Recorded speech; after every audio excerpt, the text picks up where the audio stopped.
Hey guys, welcome to the Chop and Jalopy YouTube channel. I have got a treat for you today.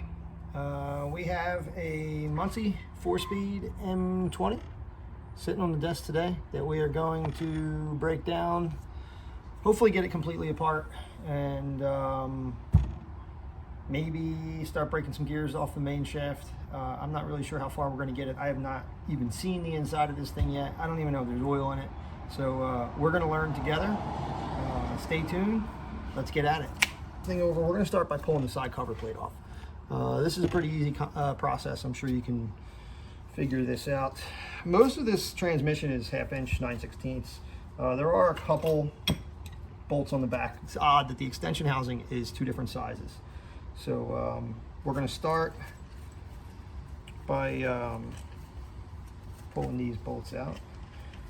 I like to try to keep these bolts in a general area over here. But we're going to pull the side cover plate off. You have to put the transmission in 2nd gear to get it off easily without the shift forks getting all bound up.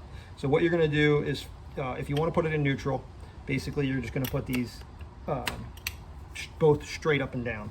The transmission, usually if there's nothing wrong with it, can't go in reverse if it's in gear. So your reverse should already be straight up and down. But what we're going to start with, all 3 straight up and down. In order to put it in 2nd gear, I'm going to take a just a small adjustable wrench. The rear, you can see the input shaft is in front of us, right? So our rear shift fork is just going to get pushed forward. So now we're in 2nd gear. All right, now we're just going to pull all the side cover bolts off. And again, these are 1/2 inch. These were already loose, so I'm assuming there's no oil, or at least not a lot of oil in this thing. I haven't really looked in here. And as you can see, this just comes right off. Shift forks come with it. Oh, and it does look good. Okay, I am thoroughly relieved. Shift forks look okay. You can see there's a little bit of wear on them. You see the wear in the sides there. You can see where it's kind of shiny. But more importantly, we have some wear down in here. I'm not really thrilled with that. I'll probably order new shift forks. It's just not worth reusing these. I do have a new fork retaining spring, so I'll probably replace that. So the way this works. So right now it's in 2nd gear, right? These here kind of keep the shift arms from being able to pop out. So it kind of just keeps it still, right? So you see how that kind of keeps tension on the shift arm. So we can go back to neutral. If I can get it to hard time holding it. All right, there we go. So now it's in neutral. Those arms are tensioned into I could show you what it looks like. There's the shift fork goes all the way through the shift lever, the shift arm, shift actuator. So this fork can come out. These forks can be replaced pretty simply, pretty easily. I would suggest, if you're going to keep your shift forks and your shift levers or shift actuators, keep them together. Don't mix and match. Just keep them all together. Keep everything the way it came. But that's pretty much how that works. If you look at, pull that back out so you can see how they go together. So the grooves in those arms there catch the groove in your shift fork, and that's what holds it in place. So that's what kind of gives you tension on your linkage as you're going in and out of gear. Kind of helps keep it in gear. Oh, among other things, there's some other parts inside the transmission that'll help it keep in gear, keep it from popping out. But that is the main part that keeps it from bouncing in and out of gear. This is very dirty. I am going to throw this in the parts washer. I will be right back. So here we are. You can see our gears all look pretty good.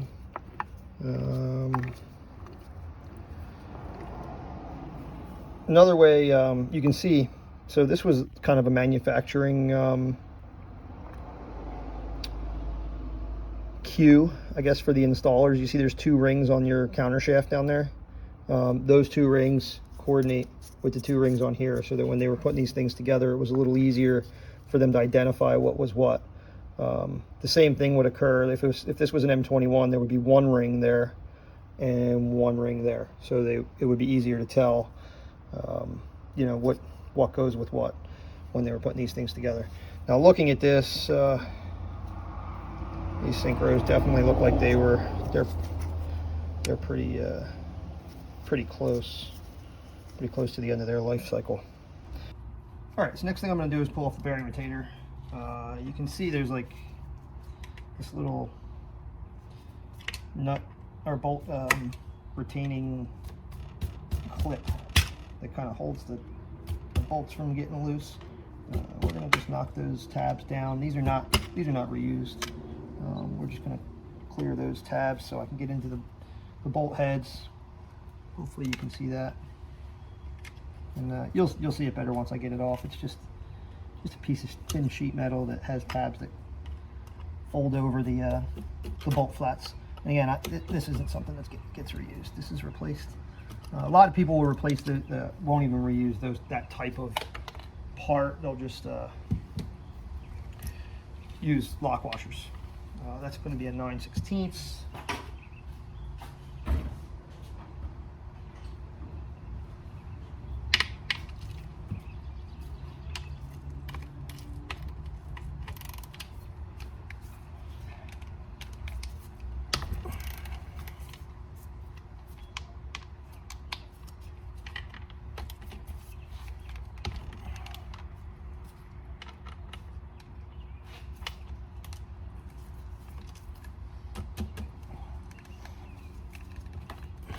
I would strongly suggest, if you do this, if you're going to do this regularly, get yourself some good vise tools. Yeah, with the proper holding tools for these things. This is a lot easier to do if you have the right tools to secure the transmission. My bench is actually modified a little bit. I'll show you once I get to the point where I'm ready to do that. I have holes drilled in the bench that I can flip this thing upside down and put it in there. But so this is the bolt retainer that I was talking about. These tabs just kind of fold over the flats of the bolt and hold it in place. But not reused. These are trash.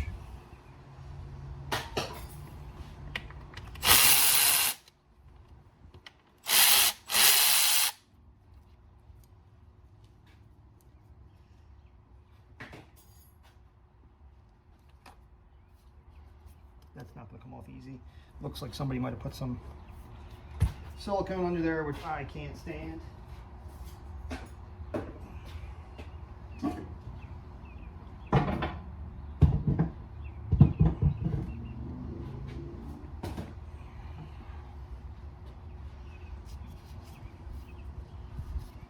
Probably have to break that loose.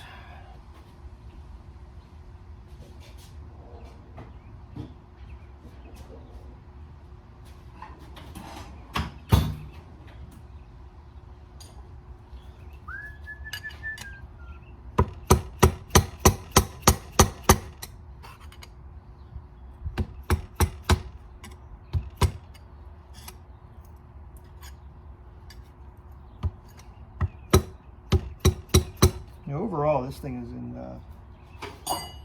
really good shape, which is encouraging. Sometimes you get these things and they are in bad shape, but this one looks pretty good.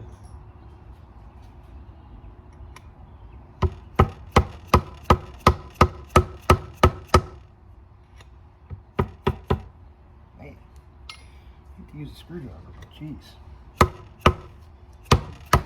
There we go.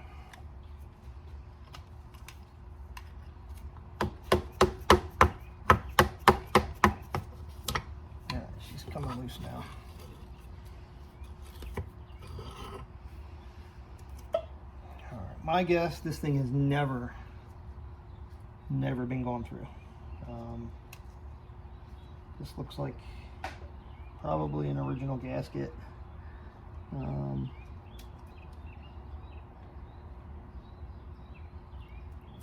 I was wrong. I thought there was going to be a bunch of silicone under here, but there's not.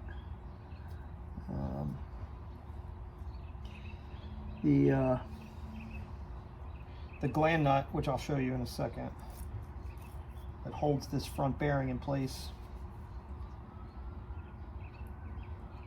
doesn't look chewed up, which oftentimes when they were rebuilt, there's a special wrench for this nut here. This nut's reverse threaded, and it's a very unique looking nut. I'll show you in just a second. I just need to grab a. All right, so here we are. That's what I was talking about when I said the gland nut. It's right here. This nut that kind of retains the. You can see the threads on the input shaft. That retains the bearing, or puts pressure on the bearing. You can see this weep hole here. If you overfill your transmission, that's where it kind of comes out. Then it'll run back into here. It also, I think that's designed to kind of oil the bearings. And if you look at the bearing retainer, that's that little opening right there. That goes where that weep hole is. So any oil that comes in through this bearing, this is open in the back as well. There's a oil slinger between the gear and the bearing, but gear oil can get in from the inside of the case into this bearing. So when it does, it collects inside here, slings around inside here, and then goes into this, into this this little valley, this little gully, and then seeps back into the transmission's case through this weep hole. So that way it doesn't slide down in your input shaft, and obviously that would be a bad day, because if it gets on your clutch, then your clutch is shot. So that's what that is. That's how that works. Pretty cool. But anyway, back to the gland nut. This is reverse thread. Usually if these things have been apart before, most people don't have the proper wrench to fix this. So they use channel locks or like a pipe wrench or something. So you'll see that this is all chewed up. You'll see like tooth marks on the outer edge of this. Which, I mean, listen, you got to do what you got to do. I know I've done it before I was able to get a hold of a wrench for it. And I mean, it's okay, because this outer edge doesn't really do anything as long as you clean it up when you're done. Because what ends up happening is if this is all chewed up and there's big scar marks on it, it'll actually tear up the bearing retainer, and that could cause, problems with oil leaking through here, and you don't want that. Not to mention, it just looks like crap. So if you're trying to keep things professional looking, you want to try to keep, I'm a little OCD when it comes to this stuff. So, I try to keep things looking as good as possible, even though it's very possible that this transmission will never have this bearing retainer off again. So if that's the case, nobody's ever going to see it, but I will know. So I like to keep it the right way, and I like to have the right tools to do these things, even if I barely ever use them. But anyway, these bearings actually look like they might have gotten pretty hot at one point. It's hard to tell if I'm actually seeing like indications of heat, or if it's just dirty oil. But I'll be able to look better when I get it out. I don't know, hard to tell. But this is a gland nut wrench. They call this a Muncie wrench or a gland nut wrench. And the way this works is basically, let's see if we can get this thing lined up the way we want it. If you see there's a groove in there, this just slides right inside that groove onto the flats, and now we can use that as our nut removal tool. So this one specifically is from Victory Performance. I do not think that they might not even be in business any longer. I'm really not sure. I have not been able to find this specific wrench anywhere. I picked this up at Carlisle, and man, I was looking for that. I was looking for that for a long time, because all the ones that you get online nowadays are just complete Chinese crap metal, and they last maybe one or two transmission jobs, and that's about it. They're all bent up and broken, and that's it. So that one over there, if you find one of those in an estate sale, or you find somebody that works on Muncie's or used to work on Muncie's and they're getting rid of their tools, you pick them up. Even if you don't work on these things or you have no intentions of working on these things, pick it up and I guarantee you, you'll be able to sell it to somebody that does. Those things are hard to find. Kind of crushing it. You don't want to, do not want to break this down. There it goes, just like that. So what we're dealing with, if you can see, this pin is tapered, right? Like I said. So it's thicker at this end than it is at this end. And I hope that's visible on camera. And it goes in from here to there. I think it's harder to push in as you go. So if you try to push this the wrong way, if you try to put this in the case the wrong way, it'll put too much stress on the bottom here. And usually what ends up happening, you can see pretty easily when people do that. You can see like down in here, you'll see like hairline cracks that go across the bottom of here. It's a relatively easy fix. It's not really that big a deal. It doesn't mean that the case is bad. Certainly don't throw away a case that you find that way. If you can get it cheap, get it anyway. I mean, if you can TIG weld, that's the best way to fix it. But you can also just throw some JB weld on there if it's not too bad. If it's really bad, then welding is probably your best bet. Like if it's broken off, if the whole bottom half of this is broken off, then you're gonna have to weld it or get a new case. But I'm sorry, new tail housing. But if it's just a little fracture, little kind of small hairline break, which is usually what I have seen, you can usually just fix that with a little bit of JB weld, a little bit of sealer. I'll grind it down, basically grind a valley into the crack, and then either weld it, TIG weld it, or fill it with JB weld, depending on how deep it is. All right, so now that that's out, we're going to grab a pair of pliers, and we're going to pull the reverse shift lever out towards us, right? So what we want to do is disengage it from the gear, and that's it. That's all we got to do. You see it just kind of pops out, and I don't know if you could hear it, but as it popped out, you could hear the gear drop down out of engagement. It was there's actually another shift. I guess it's a shift fork, or it's like there's a little attachment that goes on the other end of this shift lever that engages the gear, and that's what just dropped out. Okay, other thing I need is a 5/8 socket for this. This is what I was talking about earlier. The tail housing has two different size bolts. So on the bottom we have 3 5/8, that one, and that one. And then on the top we should have 3 9/16, this one, and this one. And that should be it. Actually, I just forgot. Let's pop this.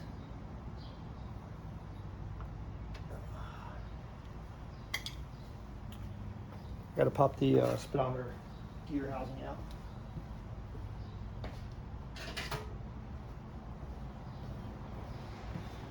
Now, most rebuild kits come with a new bushing for the speedometer gear housing, a new O-ring. I would suggest just replacing the whole housing because they leak, and what ends up happening, believe it or not, is they actually leak up the cable. You don't want it leaking up the cable, trust me. It will leak into the car, under the dash. All of a sudden you get this little drip of gear oil leaking up into your car and up on your foot, and there's nothing worse than a leak. Well, I guess there's probably things that are worse, but I do not like leaks. Yes. This one's not come out. It's already missing the retaining clip. That's why I didn't show you guys me taking it off. It was already off. I didn't take this one off.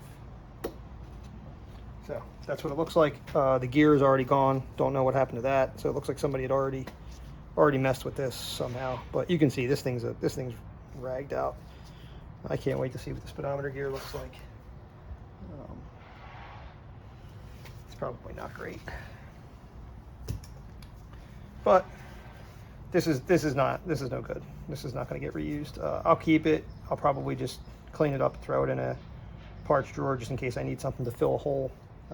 But otherwise, not going to get reused.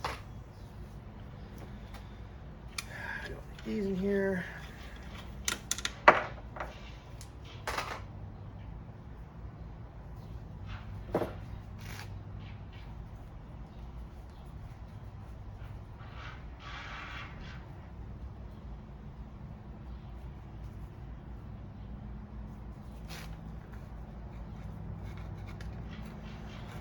Gonna clean a little grit off these bolts. This thing's still pretty dirty. I cleaned it with just Simple Green. Didn't really do a great job. There's still a lot of grime on it. To be honest with you, I found the best thing to clean these things, if you're just like if you don't have a parts cleaner or a blasting cabinet, is just oven cleaner. This stuff right here does a great job on cast aluminum, bare cast aluminum parts. I wouldn't let it sit for too long, but I might change color of the part. But I think my next big purchase is going to be a blast cabinet. I've been looking at not real popular here, and it doesn't seem to be real popular in the States anyway, but it seems like in Europe, this vapor blasting, I've never really heard of it, but I've been watching that. I watched a couple videos on YouTube about vapor blasting, and seems pretty cool. A lot less dirty, and seems to be a pretty good idea. So I might look into that. It's obviously going to be more expensive, but we'll see.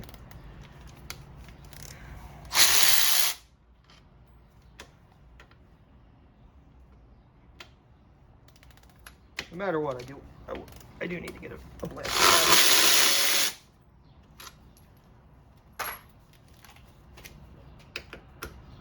All right, these bolts are the 9/16, the ones across the top. Again, they're not torqued real tight. Shouldn't be too difficult to get them off. Ones across the back, the bottom side are 5/8. A lot of times the bottom one, if anybody ever changed the oil in this thing, in your transmission, the bottom bolt is what they usually would use to change the oil. They'll just take this bottom 5/8 bolt out. So you'll find that one's probably loose, or the loosest. The one over on the far side is covered, kind of shrouded by the transmission mount, so you will need a shallow 5/8 for that. Well, I forgot about that.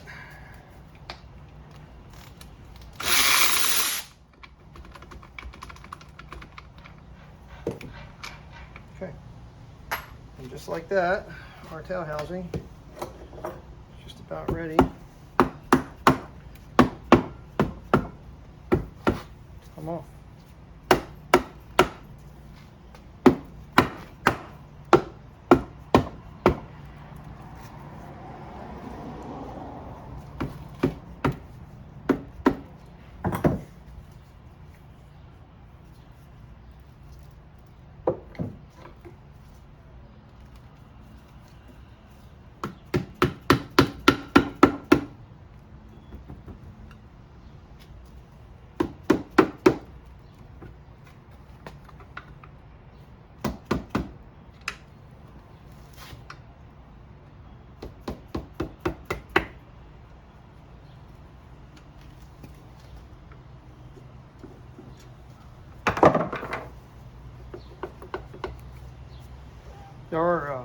There is a dowel pin back here along the bottom. Just be careful if you're using something to pry it up. You don't want to break it. You also don't want to damage or scar the mid plate if you're going to reuse it, which I am. There she is.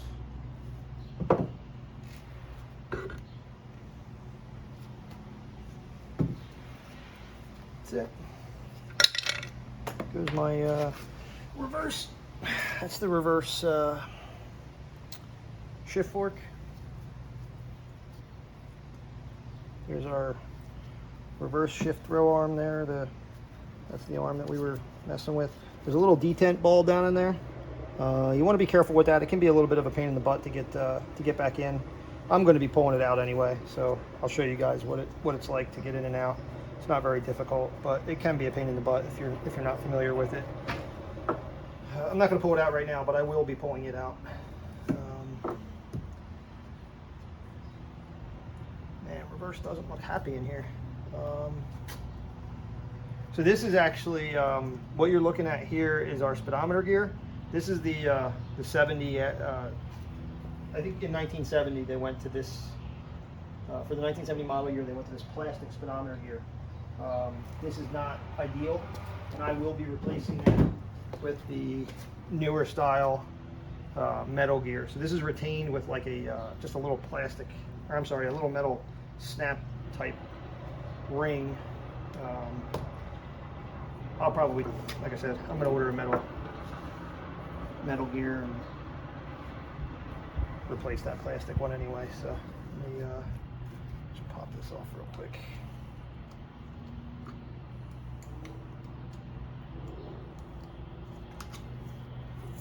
That's it.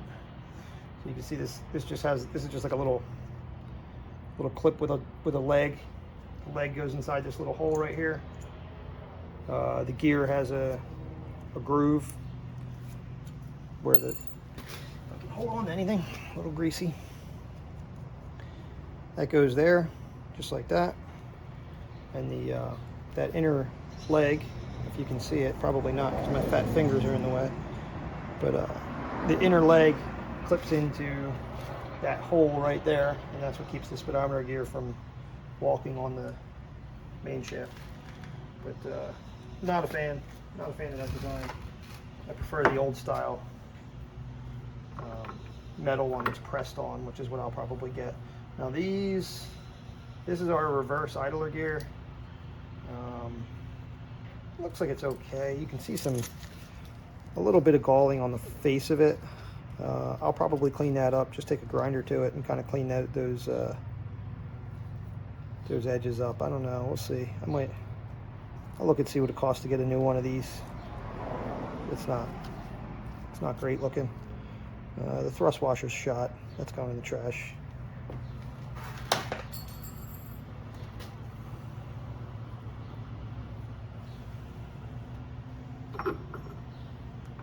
This is our reverse gear.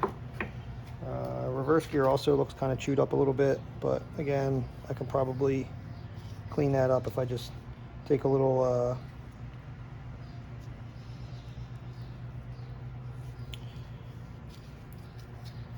hand grinder to the edge of that. I can probably clean that up. There's not a whole lot of stress on reverse. It's not like it's a highly stressed gear. I'm going to throw these in the parts washer real quick. Be right back. Okay, so what we're working on now, we're going to pull this snap ring off. There's a snap ring right here. We're going to pop that off, try to slide that up, and then we should be able to get this mid plate to slide up over top of this. Should. Let me grab my snap ring pliers and we'll get at that. This opening is usually where we want to line that with, so that makes it easier to get to that.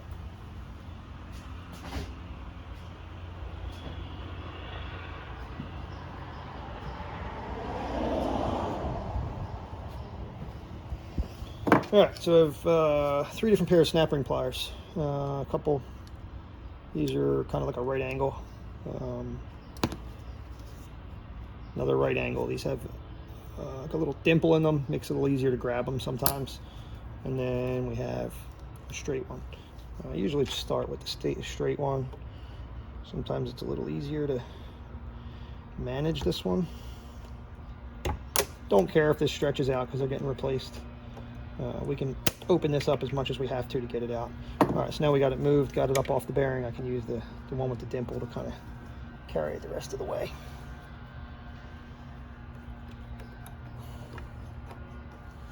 And again, you wouldn't, if you were reusing this, like if you were, I mean, I would never recommend reusing snap rings, but if you were going to have to reuse this, I would not stretch it out that much. That's done.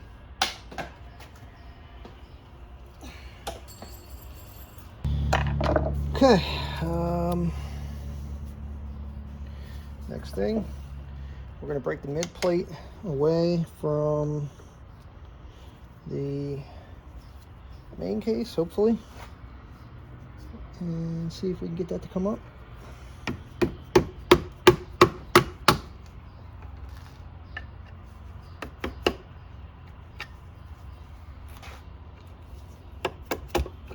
There she is. Nice and easy. There she is. Bearing doesn't look too bad. This one doesn't look too bad anyway. Front one didn't look great. But the plate looks fine. Plate looks good. That looks good.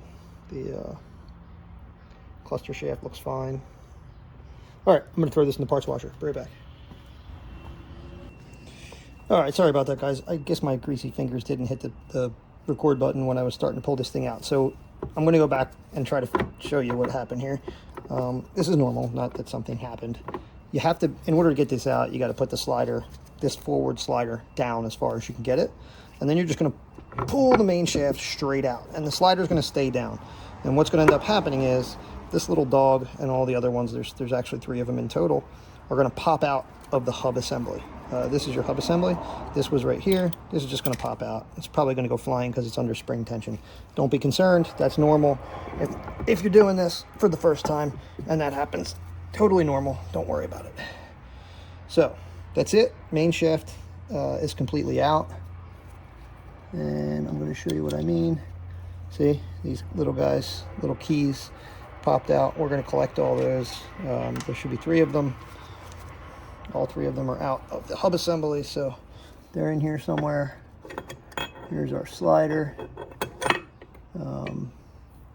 And it is probably going to be replaced. It looks like it's, I mean, tooth-wise, it's not in bad shape, but I believe that this is probably V'd. I'm going to measure it and see, but it's not, doesn't look like it's in great shape.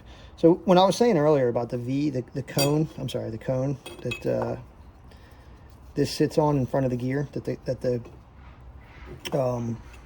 synchro ring sits on, the blocking ring. This is what I was talking about. This is all part of the gear. This is your engagement teeth. This is your cone. So this sits on that cone. And if you see, it spins kind of nice, but then when you start putting pressure on it, I'll do it from here so you can see a little better. It spins kind of nice when it's up here. There's not really a whole lot of problem, but as soon as you start putting pressure on it, it starts to bind, right? It doesn't really want to turn. And that's what it's supposed to do. It's supposed to not turn when you start putting pressure on it. You want it to slow down the gear and help the slider engage with those engagement teeth, right? So this is not terrible. This gear is not terrible. This synchro is probably got a little bit of life left on it. We'll take this apart once we get it all out. We'll take this, we'll clean this cone up a little bit, probably rough it up a little bit, and see how it looks. I think the engagement teeth look fine. Let me grab that other synchro hub key. Fell back in the back here. Okay, so these are going to get replaced. No big deal. It's all 3 of them from the front hub assembly. Just going to throw those in a container over here. I'm going to put this right back on there for now.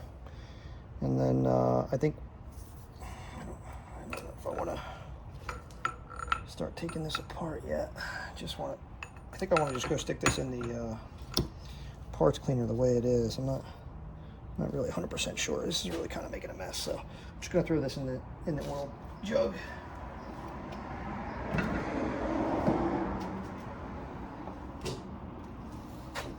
All right.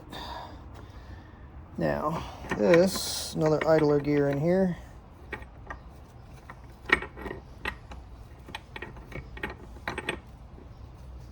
It's not ready to come out, but it doesn't look terrible. Just kind of trying to get an eye on it. It doesn't look too bad.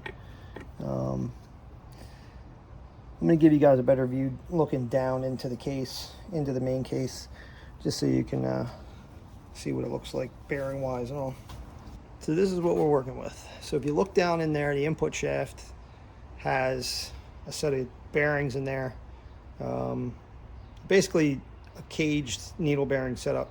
So once we pull that out, those bearings are just going to fall right out of that cage. It's not a retained bearing, so it's when we put that back together, you'll see how it's done. It's pretty easy, not a real difficult process. If you've never worked with caged bearings before, you'll see it's not that difficult. You just use some grease, keeps them retained, and nothing big. But we do want to keep the cage because a lot of rebuild kits do not come with a cage. So this part is what I mean by the cage. We want to keep this, clean this up, and probably reuse this. The needle bearings themselves we will not reuse. Those get replaced. So those just fell out all over the place. It's okay. We'll get rid of those once we get the input shaft out. No big deal. Okay.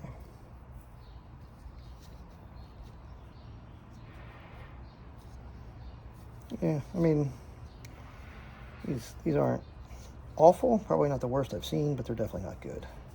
There's a lot of wear and tear on these. All right. Yeah, and I'm gonna take a look at what a new set of sliders costs. I might just replace these sliders and shift forks. These are I don't know. The engagement teeth don't look terrible. I'm gonna throw them in the parts washer, see what they look like when they come out. We'll see. All right, give me 1 second. We'll get this thing off the table and pull the input shaft out. Be right back. Okay, so we got the gland nut off. I did that off camera just because I forgot to do it while the main shaft was still together. That you really should. When I took the bearing cover off, when I took the bearing retainer off, way earlier in this process, that's when you should take that gland nut off. It just slipped my mind. Just this whole recording process is new to me, so I wasn't paying attention. You really should take it all apart. Take the gland nut off when you first take that bearing retainer off. That will save you a whole load of headache, because once you pull all the main shaft out and have everything apart, you have the tail shaft off, you really have nothing to grip onto in order to help you pull this off and not turn your input shaft, right? So right now there's nothing inside here putting tension on the input shaft except for your counter gears, which really don't put a whole lot of tension on there. So, and you're certainly not going to hold this with one hand and take that off with the other. So luckily I have a vise over here that has like a pipe section in it that fits really well here. It's kind of modified a little bit to fit this this type of fitting, this type of spline. So it works really well for me.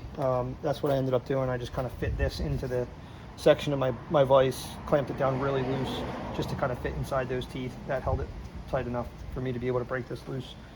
And again, don't forget, this is reverse thread, so you have to turn it the opposite way to get it out. So we're going to take that off, and this is also what you'll find, especially from the factory, this is staked. So what that means is somebody's going to take a punch and they're going to stake it into that hole right there, that weep hole that we talked about earlier. So that keeps it from coming loose. Some people in the rebuild market say you should do that. Some people say you shouldn't. I don't really have an opinion. I don't really know enough one way or the other to say whether it's worth it or not. So next thing we're going to do is drive the counter shaft through the main case. This is another one of those things that is directional, so we want to make sure we go the right way with it. We never want to drive a counter shaft towards the front. We always want to go this way. So this is tapered. This is a very tight press fit. If this gets oblonged, if this gets,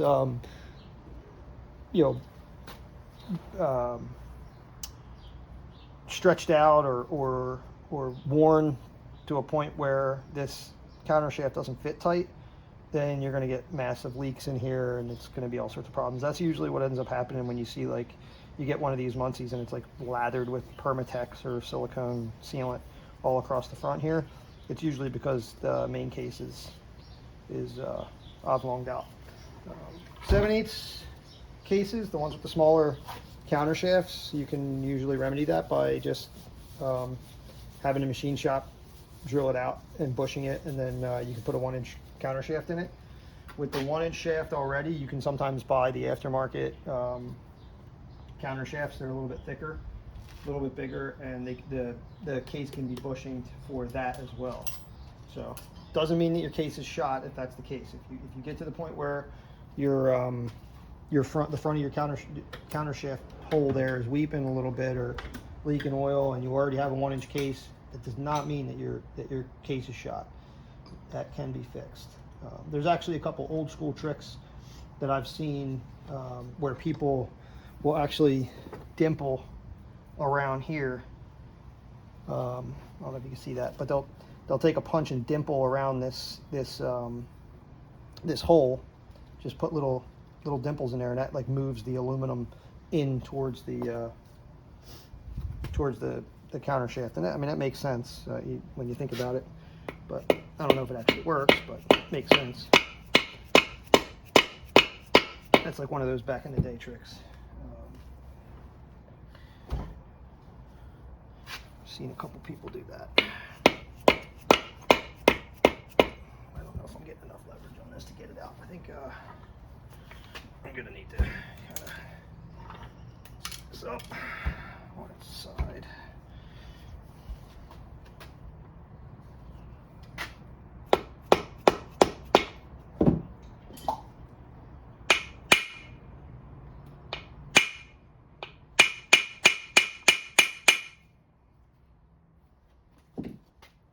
This isn't cooperating, so I'm probably gonna have to put this down on the ground or in the vise. It looks like this is sealed up pretty good up front here. All these bearings kicking around in there too, so that's not making it easy. I might be able to get the input shaft out. Let's take the input shaft out so that's out of the way. This is held in by another snap ring, so we'll get that out if we can. It's pretty tight.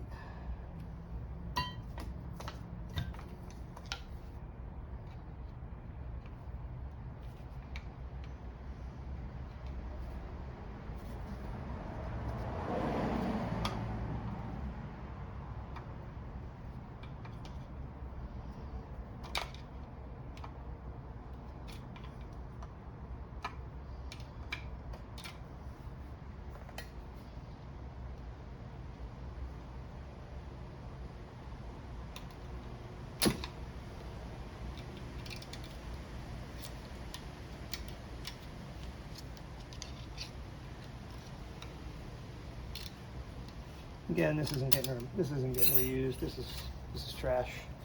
Just a bearing retaining snap ring. And this should just drive right back in.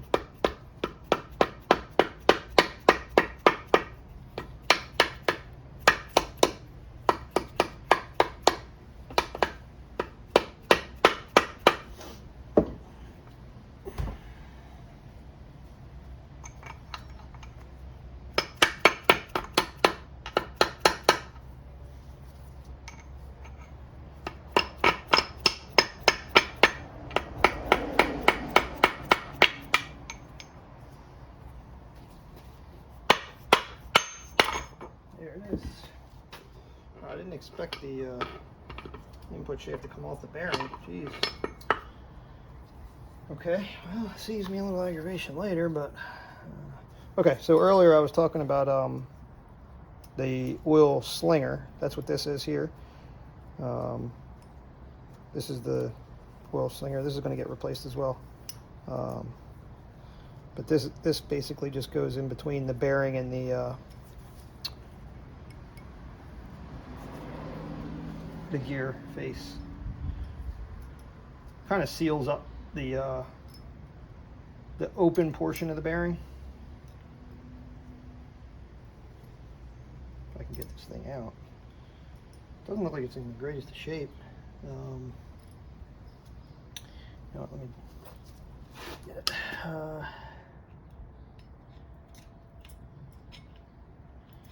I'll show you what I mean. This thing looks like it's pretty beat up.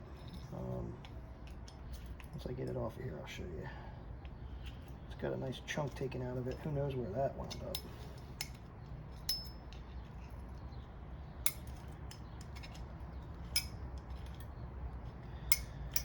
Never really had such a hard time getting one of these off. But I've also never just had a bearing pop out like that either. So I guess it says a lot for the main case's tolerances. I don't know how much it says for the input shaft. See, this is what I'm talking about. See that? Looks like there's like a piece missing. Never seen that before. Strange. Comment down below if you have any idea what that's about. That's trash. Take a look at the inside of the bearing and see if there's anything.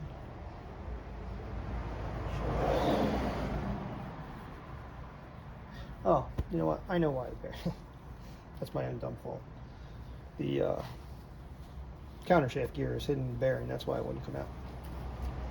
So what happened? What happened was, if you look inside, the bearing, if you can see in there, the bearing is resting on the first gear of the cluster gears. So obviously the bearing wasn't going to be able to push through. So we can just drive that cluster pin through, get the cluster gears out, and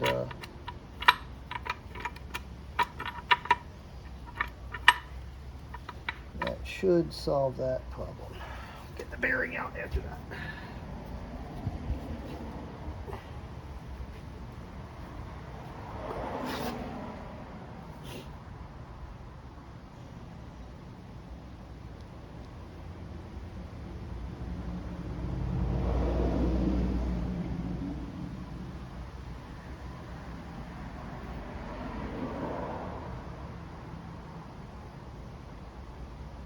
It looks pretty good in here.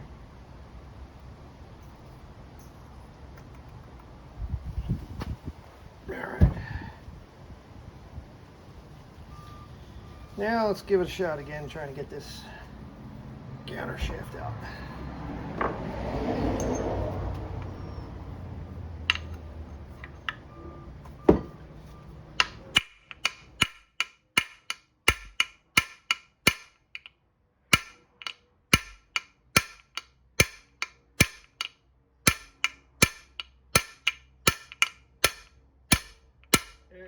She's moving.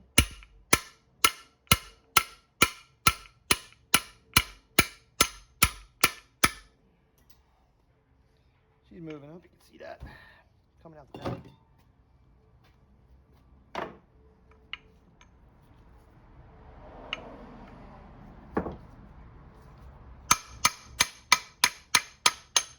There it is. Once we get completely out of the front of the main shaft, it should just come right out. Should be able to just push it straight out.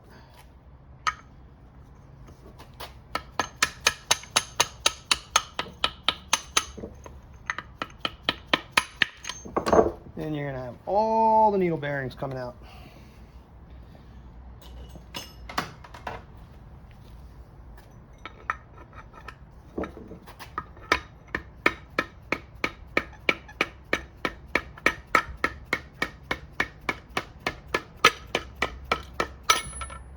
She is. That is our counter shaft, and if you can see there, that's the stepped portion. That rests on the inside of the mid plate. It goes back here, keeps it from turning, which keeps it from causing damage to the front of the main housing. So I'm going to throw this in the parts washer. I'll be right back. All right. Now, it's just as easy as lifting our gear set out, and all of the little gears and, I'm sorry, bearings, little needle bearings, come falling out. And there they are.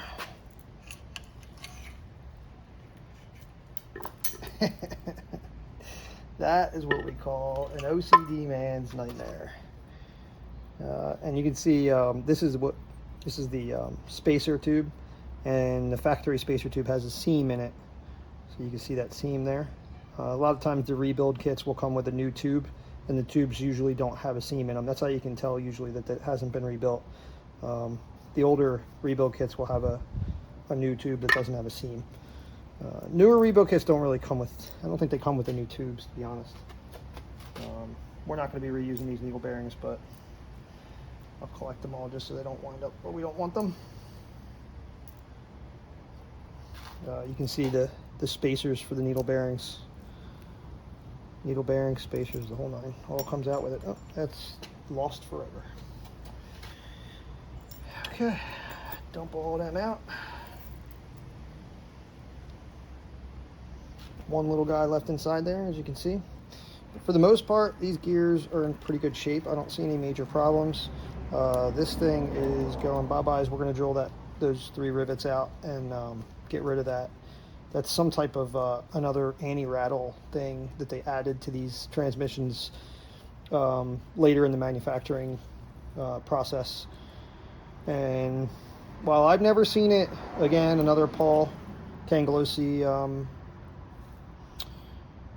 suggestion is to just get rid of it, because apparently these rivets back out, and we don't want that happening inside the transmission while it's working. Obviously you don't want rivets backing out. You don't want this thing coming loose. Those rivets and these pieces of metal coming out inside the gear housing is not good. So obviously the early transmissions didn't have it, and they operated perfectly fine. So we're going to get rid of that. That'll be the end of that. It has something to do with I think the way he explained it is when the transmission's in neutral, or when you're maybe in cruising gears or something like that. It's like it keeps it from chattering or making some kind of noise. I don't recall, but I do know that he recommends getting rid of it, so that's what I'm going to do. Last piece of gear that we have to get out is the idler gear, and that's that. This case is empty, so I'm going to go throw this stuff in the parts washer, and then I'll be right back. Well, let's get rid of this bearing, I guess, just to make it official. Yahtzee! That's it. That's the last piece.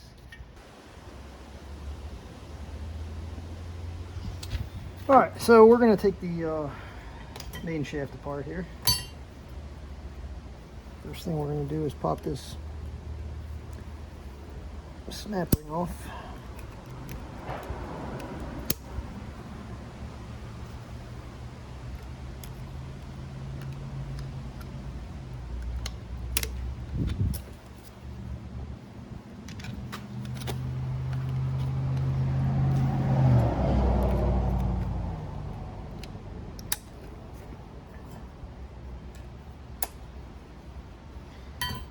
What we want to happen.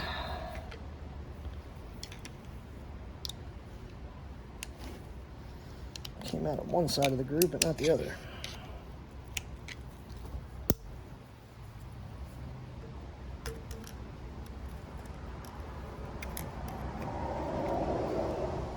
There we go. All right, so that out. Sometimes these hubs will just slide right off. Sometimes they need to be pressed off. This one feels like, yep, there we go, slides right off. So we're good there. Just gonna put that here, here. Looks like our springs are still in there. That's good. All right. This stuff is really dirty, so try to wipe it down a little bit. Don't want to make my work surface any dirtier than it already is.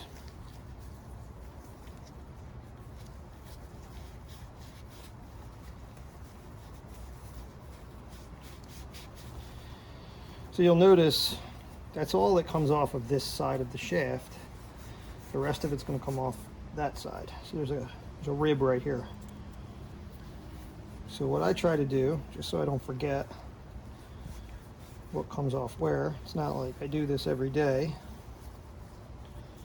All right, so this came off here, right? Then this came off. Sorry. That and that, right? This is basically the direction that we went. So I'm just going to put that right there. All right, now the rest of this is going to slide right off. This is first gear. Put that over there. Slide her off. Actually, let me just show you guys what I'm dealing with, right? So I'm going to turn this the way I want to put it back together, right? So let me clean it again just to make sure it's not attracted all sorts of gunk to it.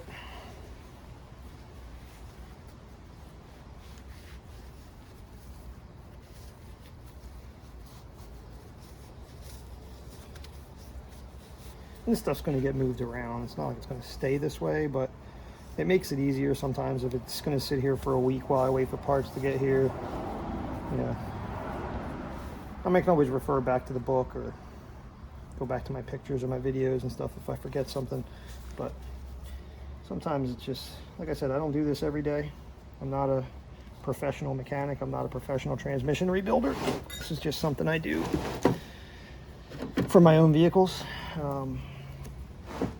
And in all honesty, this is, you know, it's kind of what made me want to make these videos, is kind of show, you know, people that this is something they can do on their own. Like, this isn't, if you have the tools or you're willing to buy the tools and you have a little bit of curiosity and you're interested in finding out how these things go together, then this is something you can handle on your own. Now, this bushing is probably going to need to be pressed off, so we're probably not going to just get this to slide off. This bushing is what we have here. We're going to be replacing that. This is a higher, high performance style,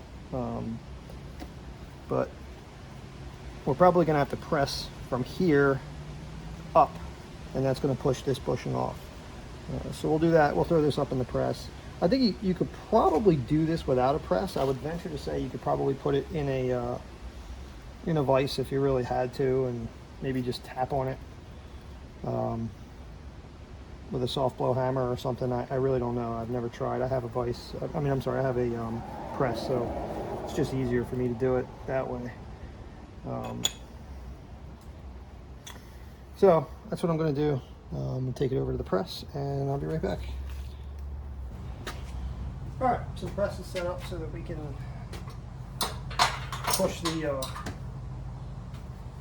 main shaft through the gears that are still on it. And we can get it started pneumatically.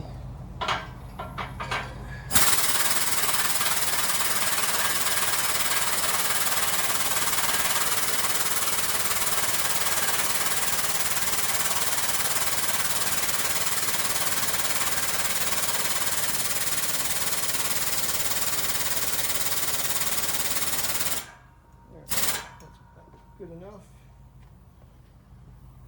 I don't really like to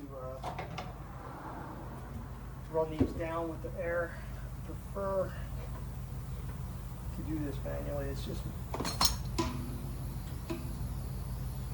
doesn't take a whole lot to get this thing to push through, so I prefer to just do it by hand.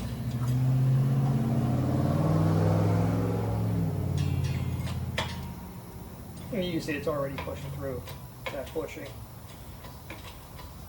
Hand underneath to catch the main shaft as it comes through.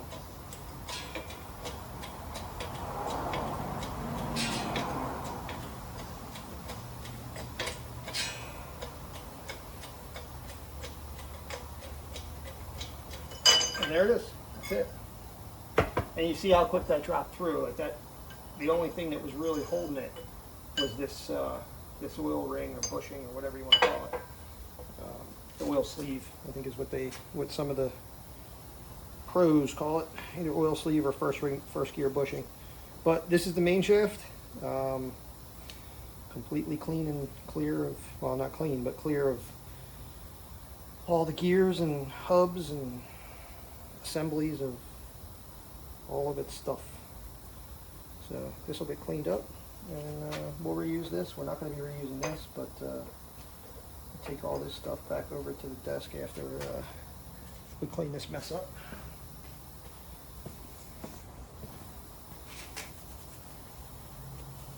This is basically just a Harbor Freight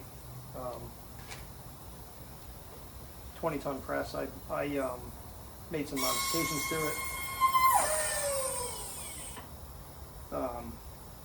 Just some minor modifications. I replaced all the bolts with grade 8 bolts, so you can see. I'll take you over there and show you what I'm talking about. So I replaced all of these fasteners, nuts and bolts. Everywhere you look, all the nuts and bolts have been replaced with grade 8 nuts and bolts, all the fasteners. I didn't use any of the factory fasteners. I put some casters on it just to make it a little easier to move around. You can see the casters down at the bottom. I welded some handles onto the floor plate sliders there, just to make it easier to get them in and out, and also so that they can't push all the way through, just to make it a little easier to handle by myself, which is awfully often how I operate this thing. And I got the pneumatic bottle jack from the Harbor Freight while it was on sale one day. I can't even remember what that cost, but it came with a 20-ton bottle jack, which works completely fine. I had to do some minor modifications to get this thing to bolt in place, just to make sure that it doesn't slide out. But it works great. I don't often use the pneumatic option. It's not really something that I use very often, but it is very nice to have, especially with working on transmissions and stuff. So as you can see, it made very light work of that main shaft. So having the pneumatic option just makes it a little bit faster. Oh, and of course the 6-speed shift handle for the air release valve is pretty cool. That's actually off my old GT500. But anyway, so the main shaft is clean. That has everything taken off of it, as you can see. I am going to flip you guys around so that we can pile everything up onto the workbench here, and I'll be right back. All right, so I took the synchronizer rings up and cleaned them up. This is all from the M20, and I wanted to show you guys some stuff that I saw. It's pretty clear what's going on here, but you can see like what you're looking at. If you notice, this is pretty ridged on the face of the synchronizer, right? The synchronizer ring. So this looks like to me that it was probably making contact with the engagement face of the gear when it was pushing into, most likely second gear is my guess. This is probably second gear synchro. Unfortunately, I didn't keep track of where these came from, but this is a good one. Like, my guess is this is probably fourth gear. So if you look here, there's really nothing on the face of it. I mean, I don't know if I would say it's a good one, but it's the best out of the 4 that came out of this transmission. You know, the other 3 were pretty smoked. This one's the worst. If you look here, like these 2 look like they were just starting to rub. You can see there's like just a little mark around the outer edge on both of them, and it kind of, I don't know if you can really see it, but it's like around the outer edge by the teeth. You can see there's just a little bit of scraping here, and a little bit more down here. It's a little bit more pronounced down in there. But this one This one's really bad. You can really kind of see it without even pointing it out. It's all the way around. And what happens is you get,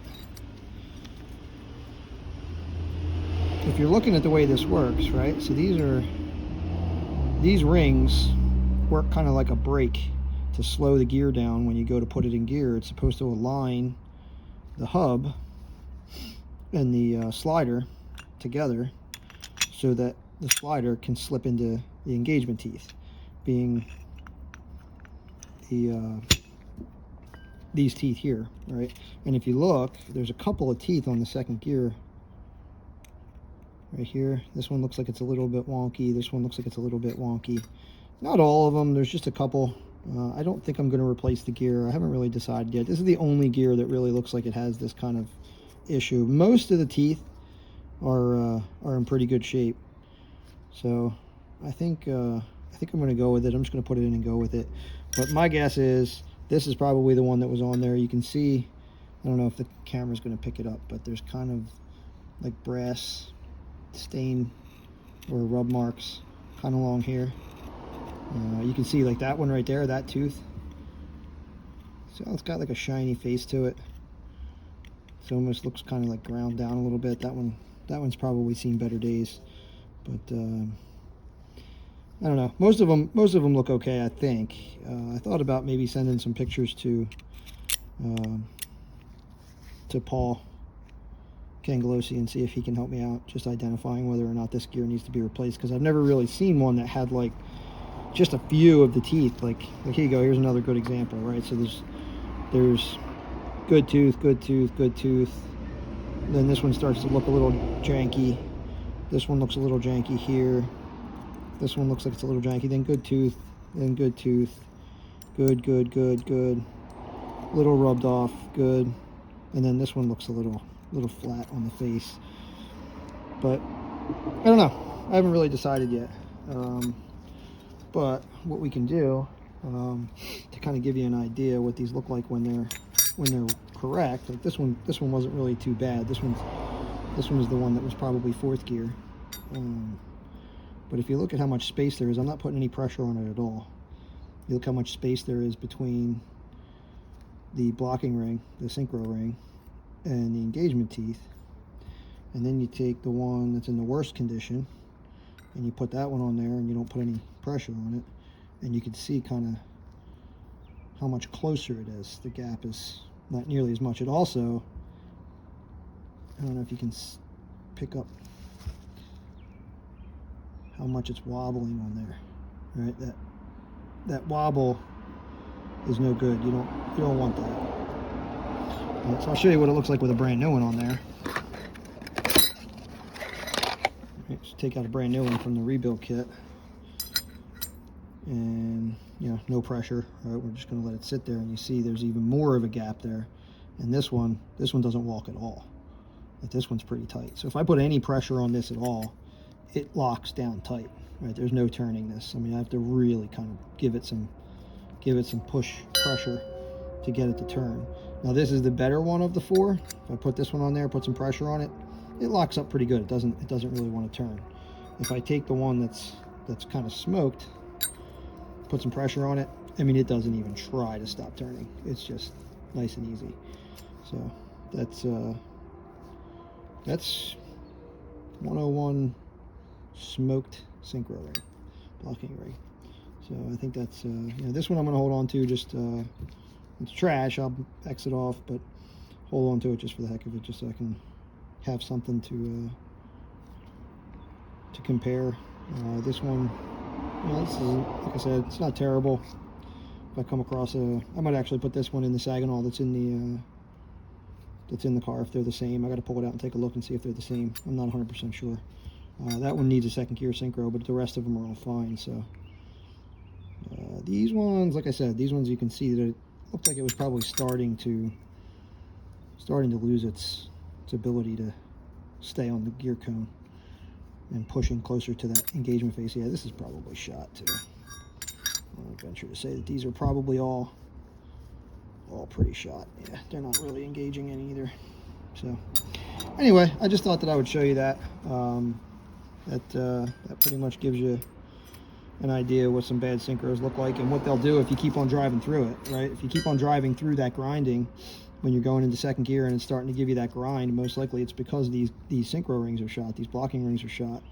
And when you're grinding, what's actually happening is you're grinding those engagement teeth. When this is grinding here, that's what's grinding.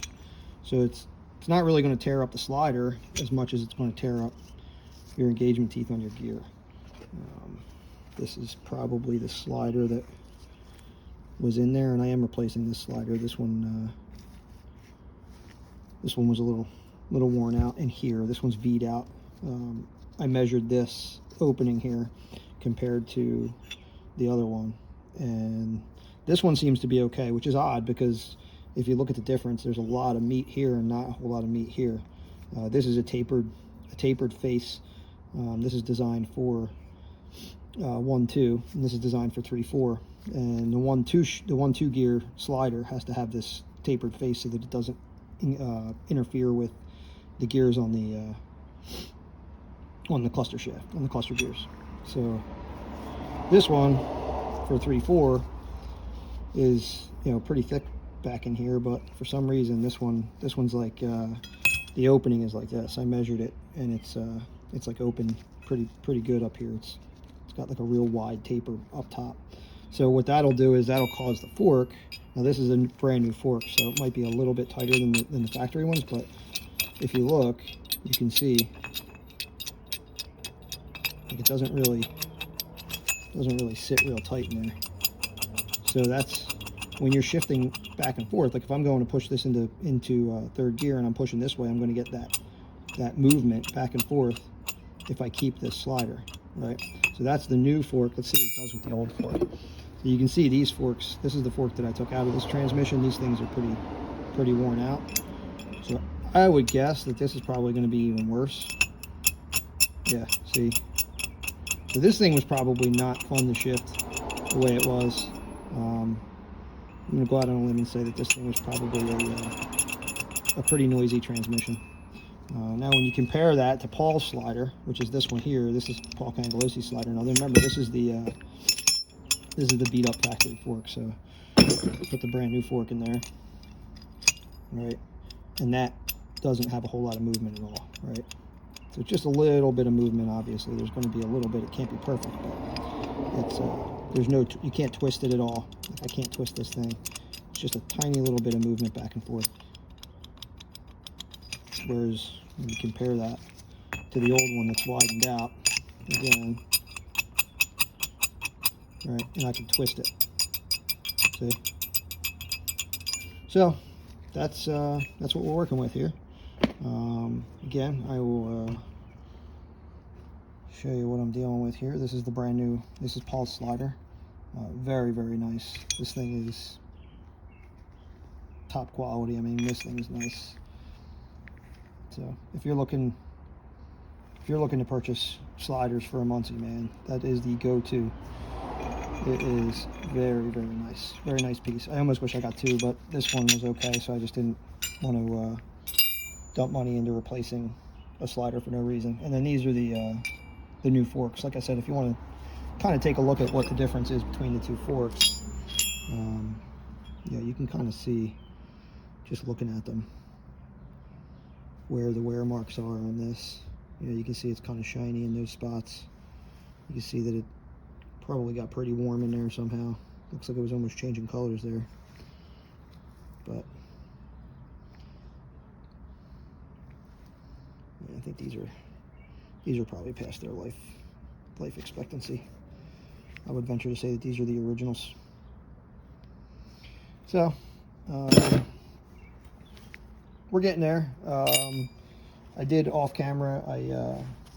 So I don't know if you're not familiar with the way these gears are set up from the factory. The only gear that has oil reliefs in the face of it, the face of the gear, is first gear, right? So you have these little notches cut out. So I took it a little step further and decided just to put some little oil reliefs in the face of the other gears 2 and 3. So Just took a little grinder and put little grooves in there so that oil can seep through. Make sure we get the faces oiled up. Make sure it stays cool and lubed. But we're getting there. I am going to probably start assembling soon. We have all the parts here.